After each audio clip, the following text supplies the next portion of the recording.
तुम्हारे बात आए। अरे बच्ची हमार कौन बात है? डिम्पल यादव, डिम्पल यादव, नेताजी के बीच के देखो डिम्पल यादव जीत गई। नेताजी के दुनिया सिवार चितारी के राज जमाने में कभी झुकेगा कभी झुकेगा चंदा वीर जमाएगा।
धर्मेंद्र शर्मा नेवलगंज की तरफ से हमारे भैया जी की तरफ से 20 रुपए की नाम आ रहा मैडम। धर्मेंद्र भैया जी की फरमाइश है मैडम। अरे कौन सी गाना वही सुनाइए, तुनुक तुनुक तुन्ना भौजी के होइगा मुन्ना। कहाँ होएगा? कैसे फरमाइश भेजिए 2 लाइन।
ये आ गई युवा कमेटी।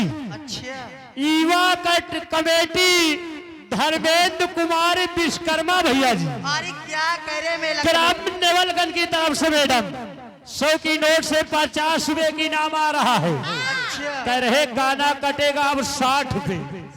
नहीं, गाना पूरा होना चाहिए। 10-20 में गाना कटबो न करे, कमेटी के पैसा है। गाना चालू। बिखरी बिखरी चीज़ें और हाथ में कर रही हाथे, पानी डाल के रखिया हम लोग आगे कैसे।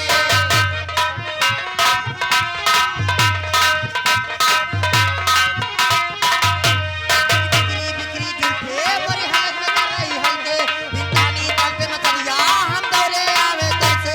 भाजी की बात सुनो, भाजी की बात कुछ करेंगे।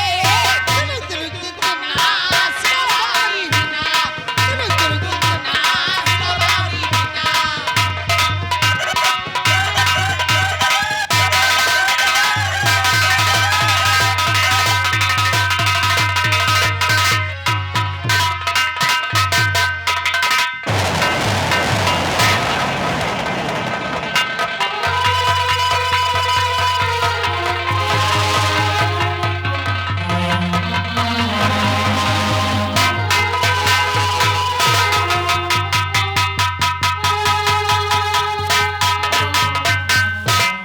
दोस्तों, और अभी तक आप लोग इस पार्टी का रंगारंग प्रोग्राम देख रहे थे, यानी कि गीतों से भरा हुआ चित्रहल। और अब आइए आज की सुहानी रात में हमारी न्यू आजाद संगीत पार्टी